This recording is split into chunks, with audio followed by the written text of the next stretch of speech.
Tapi Nabi SAW tu atas balik lah, tak payahlah masuk semula lah dalam kah, sebab aku puasa.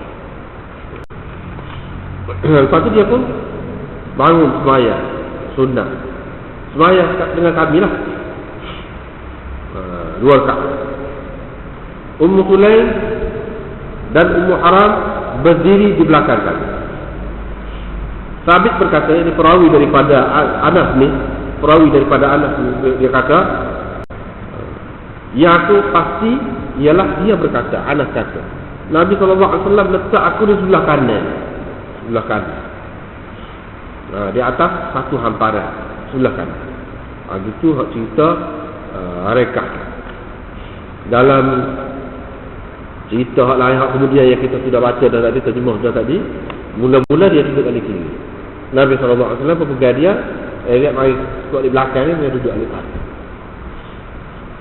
Dalam satu riwayatnya pegang tangan kanan dia. Bila dia duduk di kiri, Nabi SAW pegang tangan kanan, dia pusing. Dalam satu riwayat lagi tadi kita sudah baca dah, Nabi SAW pegang jambu dia, pegang kepala atau pegang jambu dia. Duduk pergi mari lepas.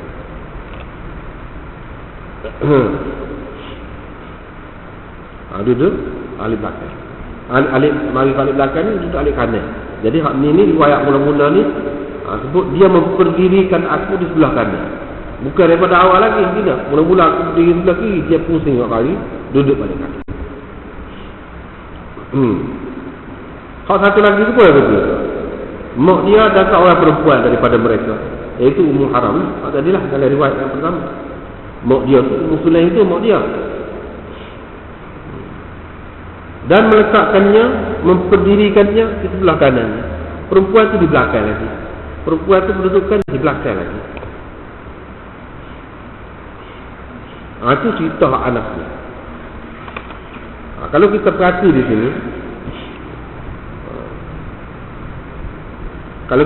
di sini, Imam Abu Daud nak mengisyaratkan kepada beberapa perkara. Satunya tadilah khilaf.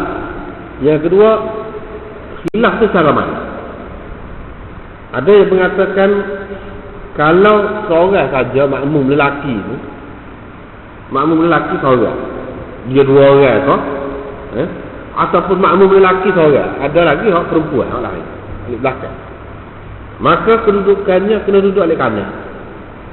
Hak tu boleh katakan semua timur gitulah, duduk terdekatlah ke sikitnya ke bawah sikit daripada perdirian tu imam, kakinya sebelah kanan. Boleh dikatakan semua setuju lagu tu lah. Memang hak tu lah hak kebanyakannya, dan hak tu lah yang terbaiknya.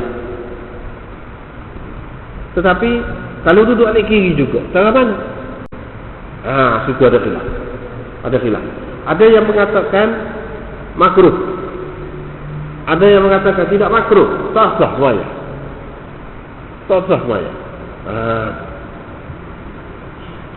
Dan kalau dalam kitab Badrul Majhud ni, bawah nombor 4, Hasyiah nombor 4, Sya'rani berkata,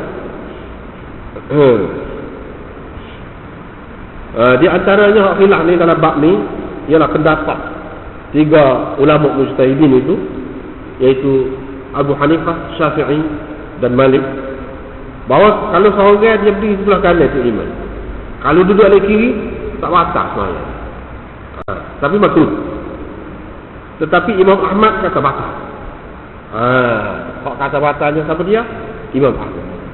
Tak boleh duduk di kanan.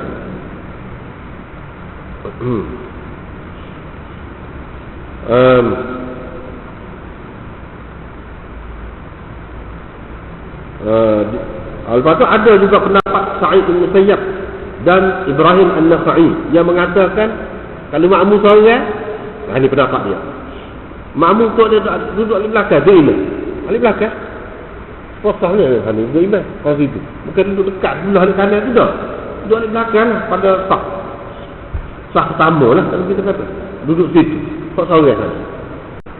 Hingga kepada imam rokok, tunggu hingga kepada imam rokok.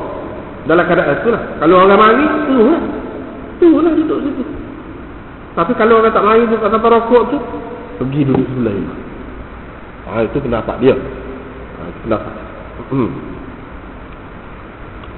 Perkara pertama dalam hadis ini. Perkara kedua, Nabi SAW pergi ke rumah orang akad dia tu taruh balik. Ini kalau kita tengok dalam setengah-setengah riwayat itu bercanggah dengan adab dia. Adab dianya kalau orang akad makanlah. Biasalah lagu tu. Tapi kenapa dia buat gini? Ini menunjukkan bahawa tidak semesti kalau kita pergi ke rumah orang tu kita makan. Terutamanya kalau orang tu sudah biasa lah dengan kita, orang rapat lah, keluarga, anak-anak, kita tidak segan silu dengan dia, kita boleh lah, tak payah lah. Mana tak perlu kita melewat tuan rumah lebih daripada hak kita. Misalnya kita puasa, kita boleh buat tak apa, puasa tak. Tetapi kalau orang hak tak biasa, dia ada dua pendapat lah. Satu mengatakan molek buka. Satu lagi mengatakan tak molek buka. Dia ada dua pendapat. Ini kalau kita pergi ke tempat orang. Kalau orang mari ke rumah kita, lebih kuat sikit. Balik buka puasa tu boleh. Balik buka puasa tu molek.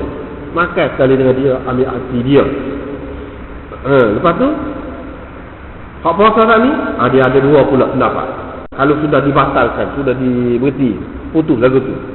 Kalau mengikut Syafi'i, Ahmad dan lain-lain yang mengatakan tak apa, bukan hak sunat tak apa, tak perlu qada. Tapi kalau Hanafi, dia kata dah kena qada. Walaupun hak sunat, apabila kita sudah start, kita batalkan dia, kita kena qada. Wajib qada. Tak qada dosa. Itu mengikut dia. Sebelum start tu tak dosa kalau tak buat. Hak sunat tak dosa kalau tak buat. Tapi kalau dah start batal, tak boleh, kena qada. Tak qada dosa. Sebab wajib. Dia wajib. Itu beza. Dengan sebab itulah bagi orang-orang Syafi'i, dia lebih mudah. Lebih mudah dari segi mana? Kalau nak melayan tetamu tu lebih boleh dia mengutamakan tetamu lah. Sebab apa tak kisah masalah puasa sunat ni. Tidak kata membatalkan sesuatu yang berat lah. Yang kena qada wajib qada dah. Lebih mudah dia. Tetapi kepada orang-orang dalam mazhab Hanafi lebih susah, lebih berat. Sebab apa? Kalau dia batalkan tu, dia kena qada. Kalau tak qada dah. Dengan sebab itulah mana lebih berat tu,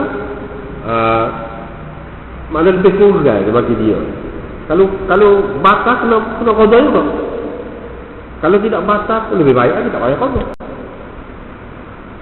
Ini sekiranya tidak jadi apa ni, tuan rumah tu berasa hati lah, berasa hati benar, gitu.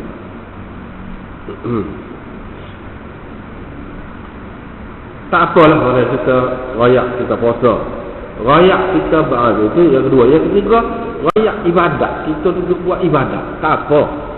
Tidak kata nak menunjuk, tidak masuk dalam sum'ah ataupun riak dan menunjuk kau orang, tak masuk dalam.